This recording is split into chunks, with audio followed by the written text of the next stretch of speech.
Hey everyone, it's Pastor Spencer here.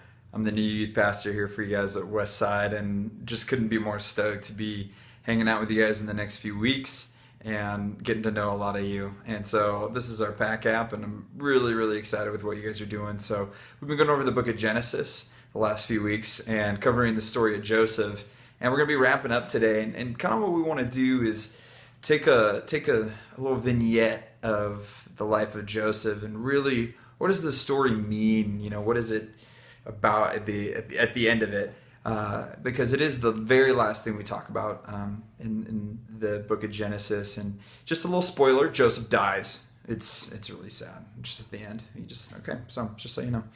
Well, what's really interesting is if you were to pick a story out in the Bible that is like just the best story about redemption and God just totally changing things around, it's Joseph. Really, besides Jesus, it's pretty much Joseph. He's got just the best arc, the most twists and turns. And what's really interesting is, if I was reading this as a Jewish guy, yarmulke and big beard, I would read the story totally differently.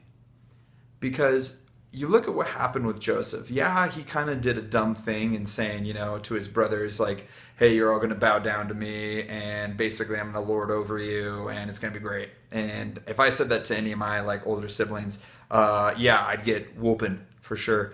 And what's really interesting is when they get to you look at all the horrible things that happened in his life, and you get to the very end of Genesis. And Joseph's in this really interesting position because, if you don't know, this is like the Cliff Notes version. Joseph basically gets sold into slavery, works his way up into Potiphar's house. Potiphar's wife accuses him of some stuff, and he gets thrown in jail. While he's in jail, he basically talks to this guy about helps him decipher a vision that he has. And then he gets forgotten about by this guy for years and years. And then the Pharaoh has this vision of these cows, and he doesn't understand it. And then they find Joseph, and Joseph's like, dude, I know a guy, and calls Joseph up. And then Pharaoh's like, dude, that's awesome. You're totally going to be like my right-hand man. And all that to say, in the super abbreviated version, when Joseph is placed in this position of power, and his brothers basically have a famine in Israel, and they go to Joseph, and they're basically like, hey, we are at your mercy. And what's really interesting is, if I'm reading this as a Jewish guy, I would have not expected Joseph to do what he did. I would have expected Joseph to pay back, an eye for an eye. Like, he deserves to get back at his brothers. But instead what happens is he says this, when in Genesis 50, verse 15, when Joseph's brothers saw that their father was dead, they said, it may be that Joseph will hate us and pay us back for all the evil that we did to him. So they sent a message to Joseph, saying, your father gave this command before he died. Say to Joseph, please forgive the transgressions of your brothers and their sin, because they did evil to you. And now, please forgive us, the servants of God, your father. And Joseph wept when they spoke to him. His brothers also came and fell down before him and said, behold, we are your servants. And at that point, if I was a guy reading this, I would have expected Joseph to just kill them.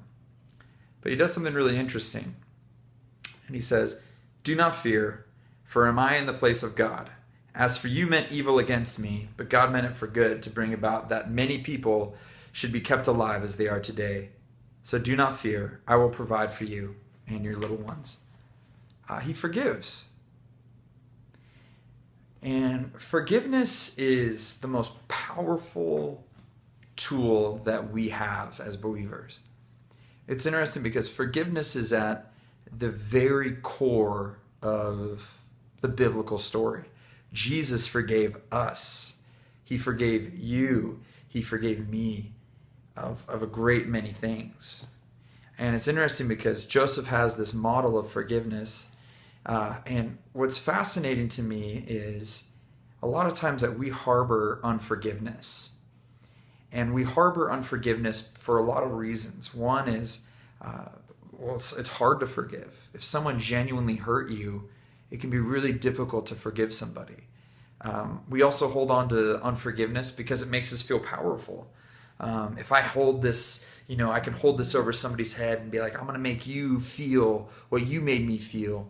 I remember a moment in my life where I had somebody really close to me hurt me, and they came to me asking for forgiveness, and I said no.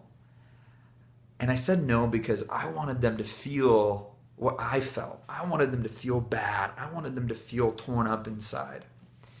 And there's a great quote, I think it's from an Eastern philosopher, but it's this, is holding on to bitterness or unforgiveness is like me drinking poison hoping that you'll die. It eats you up inside. It tears your life apart. I think we latch on to really unforgiveness in the weirdest ways. I mean, we can hold frustrations or bitterness that somebody experienced something good in life and we didn't. Oh, well, my friend got an A on a test, or they got a new car or a new job, or their life is so put together and they're so well provided for. And it's interesting because there's a really great thought, and it's this, is that God will never do in you what you cannot celebrate in someone else. God cannot do in you what you cannot celebrate in someone else. And I think about that in the sense that applies to forgiveness. God's not going to cleanse my heart. God's not going to forgive me for what I've done if I can't forgive others. And so we look at the model of Joseph, and he said, what you meant for evil, God meant for good in the saving of many lives. And I think just things to think about are, what are you holding on to? You might not think you have frustrations or unforgiveness towards someone, but just ask God right now, just say, Lord, who do I need to forgive? Who do I need to not necessarily reach out to, but in my own heart forgive them? And you'd be amazed what he does. Because I know for me is that whenever I forgive people and whenever I lay things down before the Lord, instead of being my own justifier, God does some pretty amazing things. So just this week, be somebody who makes peace. Be somebody who forgives. Be someone who goes out of their way to say, I'm sorry, would you forgive me? And I know God's going to do some miraculous things in your life, and I can't wait to hear about it. Well, if you get time also to read through Genesis 50, it's a great story of just Joseph and forgiveness. And can't wait to hear back from the groups and how you guys handled forgiving others. We'll see you soon. God bless.